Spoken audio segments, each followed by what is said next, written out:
right, astrology-wise. Let me move over here. Okay, so here is what we have. The 25th, which is today, we have, oh, nope, nothing on Twitch. Okay, thank you so much for checking. Further investigation will be needed, my Twitch friends. I will be back. All right, so the 25th today, we had the sun in Taurus sextiling Saturn in Pisces. That happened at 4 degrees, 59 minutes. So what I wanted to talk about with this, and I'm not going to do, the big story today is Pluto, but I will give a little bit into each of these different aspects for the week. So this sun in Taurus right now is being lit the fuck up. So this is Taurus. This is the glyph for Taurus. So if you have a natal chart or you're wondering, this is what you want to look for, Taurus. So wherever that is for you, whatever Taurian energy aligns with the houses, right? Depending upon what house it's in, those themes are getting lit the F up. And I mean, they've been lit for a minute, right? We've had the North nodes here. We've had Uranus here. We've had a whole eclipse season with Taurus and Scorpio just being lit up.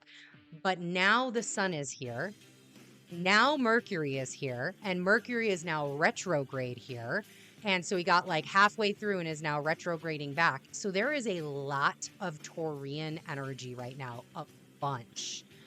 And when the sun in Taurus, which is totally being influenced with the North Node, with Mercury retrograde, with Uranus, is sextiling Saturn in Pisces. And Saturn in Pisces, this is the new, right? This is the new Saturn in Pisces. He hasn't really been activated a lot. So we're getting our kind of first taste since he's gotten into Pisces. It's a big energy, right? Piscean, Taurian energy, even though it isn't a mutual receptive conversation. The one really great thing is when you look at the chart for this time for when the sun in Taurus sextiles Saturn, the moon and Mars are really being supportive into this in Cancer with a trine to Saturn. So right when this exact configuration happens, when this exact aspect happens, moon and Mars are conjunct and they're just sitting up in Cancer, having a beautiful time in Cancer together, trining Saturn. So there is so much support, not only from the sextile, but so much support from this trine from the moon and Mars. And this is like, I'm getting a little goosebumps. It's like, go love on yourself. Go love on yourself. Go prioritize yourself. However that shows up for you. What is it within your being? What is it within you as a whole that is asking to be prioritized right now? Because it's a soft ask, right? The sun is illuminating something. It's a soft ask. This could be something in your home, something with your foundation, something in those Taurian themes of life. Oh, yeah, look at this. Queen of Pentacles and Eight of Cups. Hello, Taurus, right? Hi, here's Taurus just sitting on her throne, Venus in the love. We even have the bunny rabbit here. We've got some wine grapes. We've got some flowers. The Queen of Pentacles being that earth, being that Taurian energy. And what do you need, right? And that's really the question. Eight of Cups here. That's really the question. As this moon's in Cancer, right? Here we have the water element. Here we have the moon. We know Mars is in Cancer, providing this trine to Saturn, because Saturn wants you to structure something. Saturn wants you to provide support, to put pillars up. Something is needing your attention that's being illuminated right now. And what are you missing here? What needs that attention in order to get those 2 extra cups, in order to continue on this journey? What does the queen need? What do you as the sovereign being, what do you need? And now that you're moving, right? We had some openings happening up in Aries eclipse time. We're between eclipses. These are the conversations. Maybe for some of us, some foundations got shaken. Some things have shifted. So now that that's happening, again, what is it that you need in order to continue on this journey? And it's like, um, I see this rabbit here. It's like spring cleaning you, where you like spring clean your house. Yeah, you can do the house. The house is always great. Please always clean your house. But it's more now like spring clean yourself. Spring clean what's up in this headspace. Spring clean your aura. Spring clean the things that you need to restructure that are being very shown to you right now. Um, the other thing was to also don't get yourself depleted. That was another message that came in with this was, don't be so, especially with this Venus in Gemini, don't be so outward. Don't be so going like 1,000 miles an hour with everybody else that you deplete yourself in the process. So the 26th, 27th, and 28th, we are clear.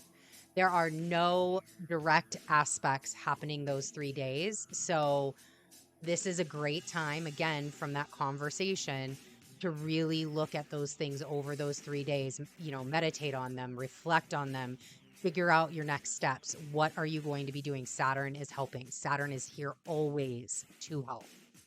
And then on the 29th, man, look, Pluto is coming in with this music clutch right now. On the 29th, Mars in Cancer is sextiling Uranus and Taurus at 18 degrees, 22 minutes. Now, this is much more of like shock and awe. This is much more of like testing your resolve. How bad do you want it? So all of those things, the 25th, all of the conversations that you had, all of the illumination that you got, where you needed to rearrange things, did you listen? Because if not, on the 29th, it's going to come up and be like, hi, Mars and Uranus, we're a pair. Why didn't you listen? Why didn't you listen? Did you deplete yourself? If you did, then guess what? It really falls down on you got to own your choices. Did you come up? Did you do the work? And then all of a sudden something opened up for you? It's really testing to see how bad do you want it. That's what I am getting with this. Yeah, the Hermit. Did you take the time to reflect, right? Did you take the time to have that moment? Or did you get tempted? And also, this is another way to read this Hermit card for me, because the Hermit is facing the past, right? So when I'm looking at it, it is facing the past versus the future. So I label right as the future, how our action, how we go ahead, left as the past, where we have been. So he is looking at the past here. So did you fall into old habits? Is this why you're reflecting during this Mars Cancer sextiling Uranus Taurus on the 29th? Did you fall into some old habits where now you've got to reflect back? Were you tempted? We're being tested, right? Like that's the greatest gift is we learn, we make mistakes, we fail spectacularly, we take accountability, we learn, we grow from those things, we develop, we increase, we level up. And then all of a sudden in comes something that gives us the opportunity to show everyone, including most importantly ourselves, that we have grown. We have leveled up. We have done something. We're no longer that same person. We're no longer that same person that falls into old habits. No, we don't want to go there. And you know what they are, right? Look, this light is illuminating what your old habits are. You know how you get tempted, triggered, whatever. So what type of choices are you going to make here? And at the end of the day, those choices are yours to own.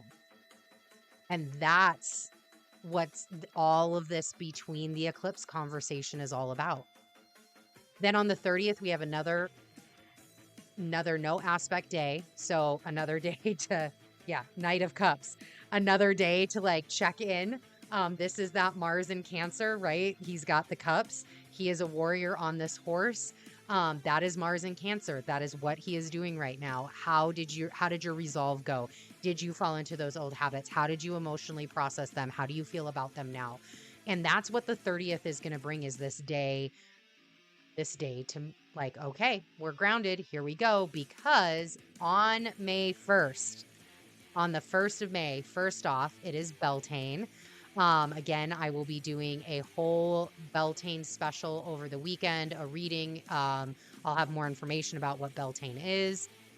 So I don't know when I will go live to do that. So just make sure that you are subscribing or following so that way you don't miss it.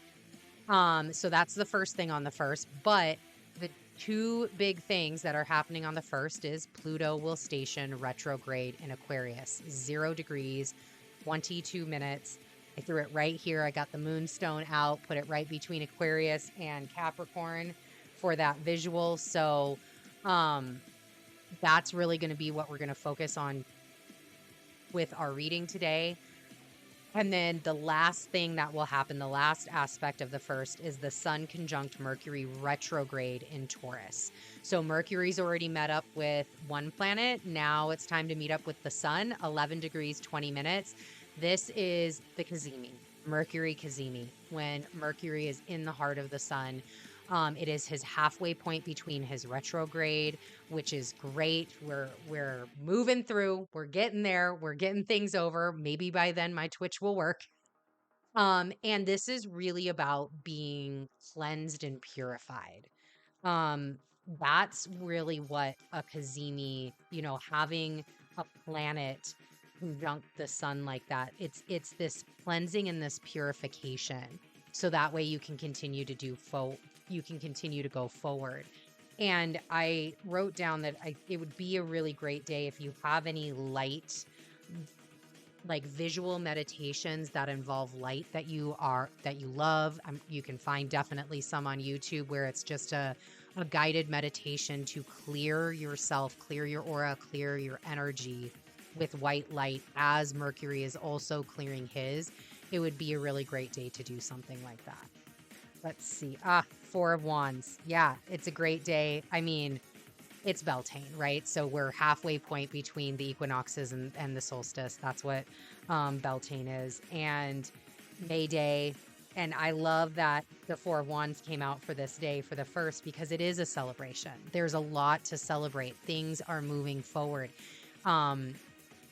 All of this really amazing energy is coming up, and we have the ability to play, right? We have the ability, like, that's why I love celebrating Sabbats, because you work with the energy of the season, and it is a celebration. It is taking time to celebrate what is occurring, the fact that we are alive on this planet at this time.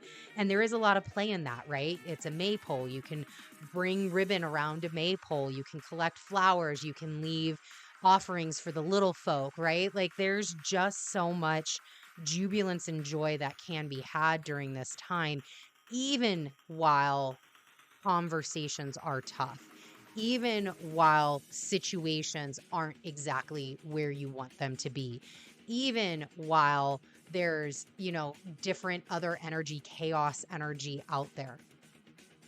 There is still time to celebrate. You can still do those sorts of things.